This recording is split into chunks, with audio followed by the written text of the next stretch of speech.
Hello student, આજનો topic છે open delta connection. Open delta connection.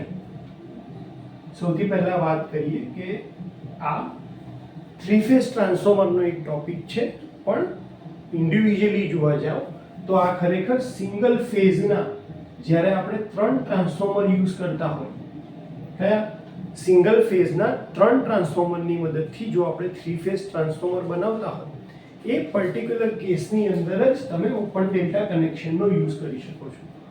જો તમે થ્રી ફેઝનું જે કમ્બાઇન્ડ ટ્રાન્સફોર્મર બનાવો છો તો એ કેસમાં તમારી પાસે ઓપન ડેલ્ટાનું કનેક્શન પોસિબલ નથી. પણ જો તમે 3 સિંગલ ફેઝના ટ્રાન્સફોર્મર લઈ અને થ્રી ફેઝ ટ્રાન્સફોર્મર બનાવો છો, એવા પર્ટિક્યુલર કેસની અંદર આપણે ઓપન ડેલ્ટા કનેક્શનનો યુઝ કરી શકીએ. ઓપન ડેલ્ટા કનેક્શનનું નામ સૌથી પહેલાં તો તમારા 3 ટ્રાન્સફોર્મર જ્યારે તમે ડેલ્ટા પેટર્નમાં કનેક્ટ કર્યા હોય આવી, અને અહીંયાથી તમે સપ્લાય આપો છો, આ બાજુ પણ ડેલ્ટા કનેક્શન છે, આ બીજું ટ્રાન્સફોર્મર અને અહીંયા ત્રીજું ટ્રાન્સફોર્મર. તો અહીંયાથી તમારો સપ્લાય આવ્યો, આ અહીંયાથી છે તમારો ઇનપુટ, આ છે તમારો આઉટપુટ. તો નોર્મલ કેસમાં ડેલ્ટા ડેલ્ટા કનેક્શન છે, અહીંયાથી તમારો સપ્લાય આવી રહ્યો છે, અહીંયાથી સપ્લાય લોડમાં જઈ રહ્યો છે, અને ત્યારે આપણે આ ડેલ્ટા ડેલ્ટા કનેક્શનનું રેટિંગ જોવા જઈએ તો ડેલ્ટા ડેલ્ટા કનેક્શનનું રેટિંગ થશે P equal to √3 VL IL. મારે આને ફેઝના ટર્મ્સમાં કન્વર્ટ કરવું હોય તો હું આના માટે શું લખી શકું? તો હું પાવર ઇક્વલ ટુ લખી શકું √3. ડેલ્ટામાં V ફેઝ અને VL વચ્ચે રિલેશનશિપ કેવું હોય છે? સરખું. તો અહીંયા VL ની જગ્યાએ ડાયરેક્ટ V ફેઝ લઈ લો, અને IL ઇક્વલ ટુ શું થશે? તો કે √3 ટાઈમ્સ I ફેઝ, અને √3 * √3, તો પાવરની કેપેસિટી કેટલી થઈ જશે? √3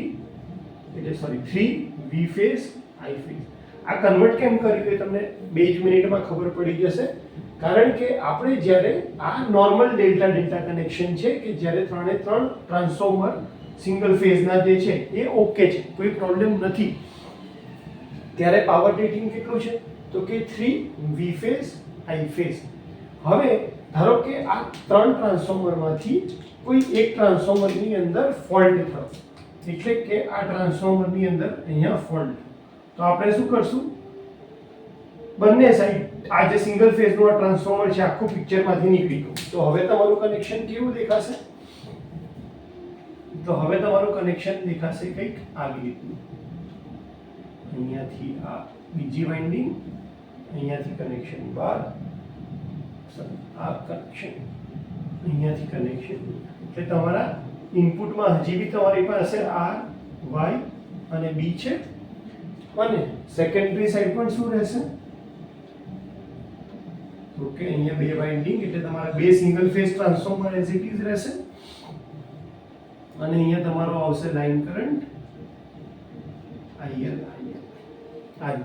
તો આ જે કનેક્શન છે કે જેમાં એક ટ્રાન્સફોર્મર બગડી જવાથી, કે હું એક ટ્રાન્સફોર્મર કહું છું કારણ કે આપણે 3 ટ્રાન્સફોર્મર લીધા છે સિંગલ ફેઝના, અને એનાથી તમે ડેલ્ટા ડેલ્ટા બનાવ્યું છે. તો જ્યારે કોઈ પણ એક ટ્રાન્સફોર્મરમાં ફોલ્ટ આવી જાય છે તો તમારું જે ડેલ્ટા કનેક્શન છે એ કેવું થઈ જશે? ઓપન થઈ જશે, અને એટલા માટે એનું નામ શું પડ્યું છે?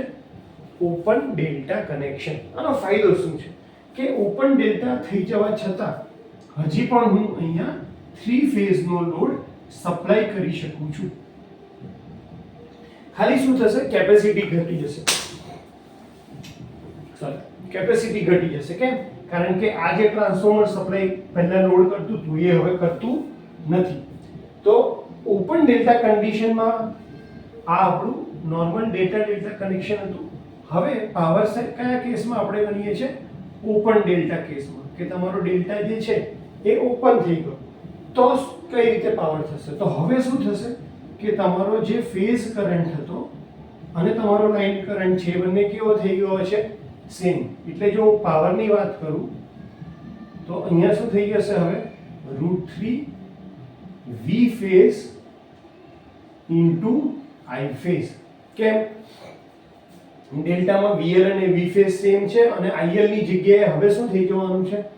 આઈ ફેઝ કરંટ. આપણે જ્યારે પણ ઓપન ડેલ્ટા કનેક્શનમાં વી ફેઝ અથવા આઈ ફેઝ લખીએ છીએ એનો મીનિંગ શું છે કે જે સિંગલ તમારું ટ્રાન્સફોર્મર છે એનું વોલ્ટેજ રેટિંગ અને કરંટ રેટિંગ કેટલું છે એને આપણે વી ફેઝ આઈ ફેઝ થી ઓળખીએ છીએ. તો હવે ઓપન ડેલ્ટા કનેક્શનની અંદર પાવર રેટિંગ કેટલું થઈ જશે? √3 times V phase into I phase. આપણે જોવાનો રેશિયો લઈએ એટલે કે V open delta V divided by તમારું નોર્મલ ડેલ્ટા ડેલ્ટા કનેક્શન. તો રેશિયો કેટલો આવશે? તો કે વી નો આવે છે √3 times V phase I phase અને આનો આવે છે 3 times V phase I phase. આ કેન્સલ થઈ જાય અને અહીંયા શું થઈ જશે? √3 એટલે કે 1 ડિવાઇડેડ બાય √3 તો 57.7% 0.577 એટલે કે ટોટલ લોડ અહીંયા ધારો કે નોર્મલ કેસમાં જ્યારે ત્રણે ત્રણ ટ્રાન્સફોર્મર ઓકે હતા અને આપણે એવું ધારીએ કે એ વખતે અહીંયા 100% લોડ પ્રોવાઈડ કરતું હતું આ ટ્રાન્સફોર્મર, એની જગ્યાએ હવે જ્યારે ઓપન ડેલ્ટા કનેક્શન થઈ જશે ત્યારે 100%ની જગ્યાએ એમાંથી કેટલું લોડ એ સપ્લાય કરી શકશે? તો કે 57.7% લોડને એ એપ્લાય હજી પણ કેરી કરી શકશે. એટલે કે સિમ્પલ વર્ડ્સમાં હજી પણ કહીએ કે જો અહીંયા 100 કિલોવોટ લોડ પહેલા પ્રોવાઈડ થતું હતું તો એક ટ્રાન્સફોર્મરના બગડી ગયા પછી પણ હજી પણ એ કેટલો 57 કિલોવોટ લોડ. આ રેશિયોને આપણે સિમ્પલ સમજી શકીએ એવા વર્ડમાં લખીએ તો હજી પણ એ 57% લોડ, ટોટલ લોડના 57% લોડ આપવા માટે કેપેબલ છે. કયા કનેક્શનથી? Open delta કનેક્શનથી. આના માટે આપણે એવું પણ કહી શકીએ કે ઓપન ડેલ્ટા કનેક્શન ક્યાં યુઝ થાય છે? તો કે જ્યાં થ્રી ફેઝ ટ્રાન્સફોર્મરની જે કેપેસિટી છે એના કરતાં લોડ ઓછો છે તો તમારે એક થ્રી ફેઝ ટ્રાન્સફોર્મર યુઝ નથી કરવું અને તમારી પાસે ધારો કે બે જ ટ્રાન્સફોર્મર છે સિંગલ ફેઝના, તો તમે એ બે સિંગલ ફેઝ ટ્રાન્સફોર્મરની મદદથી ઓપન ડેલ્ટા કનેક્શન ક્રિએટ કરી શકો છો અને ઓપન ડેલ્ટા કનેક્શનની મદદથી તમારો જે લોડ છે એને તમે ચલાવી શકો છો. તો આ એક મોટામાં મોટો એડવાન્ટેજ છે કે જ્યારે તમારે તમારી પાસે થ્રી ફેઝ પાવર છે અને થ્રી ફેઝ ટ્રાન્સફોર્મર જે તમે લેવા માંગો છો એની જે કેપેસિટી છે એના કરતાં તમારો જે લોડ છે એ ઓછો છે. તમારો લોડ ઓછો છે એટલે તમારે એટલું મોટું ટ્રાન્સફોર્મર નથી યુઝ કરવું એક, તો તમે શું કરો છો? બે ટ્રાન્સફોર્મરની મદદથી કયું કનેક્શન ક્રિએટ કરી દો? ઓપન ડેલ્ટા કનેક્શન ક્રિએટ કરી દો અને એનાથી પણ તમે 57.7% લોડ કેરી કરી શકવાના છો. કોઈ એવું પૂછે કે ભાઈ ત્રણ ઓપન ડેલ્ટા આપણી પાસે ટ્રાન્સફોર્મર છે તો એના માટે આપણને પાવર રેટિંગ ખબર હોય તો બે ટ્રાન્સફોર્મર હશે, તો એની કેટલા ટકા કેપેસિટી આપણે યુઝ કરી શકશું?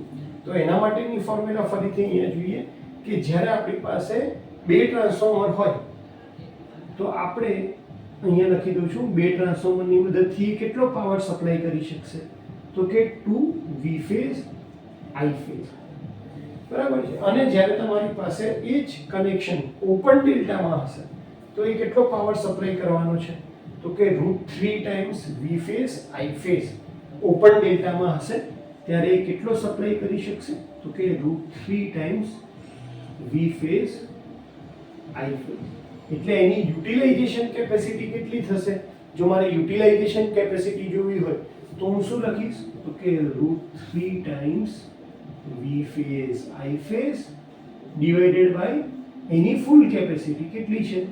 2 times V phase I phase.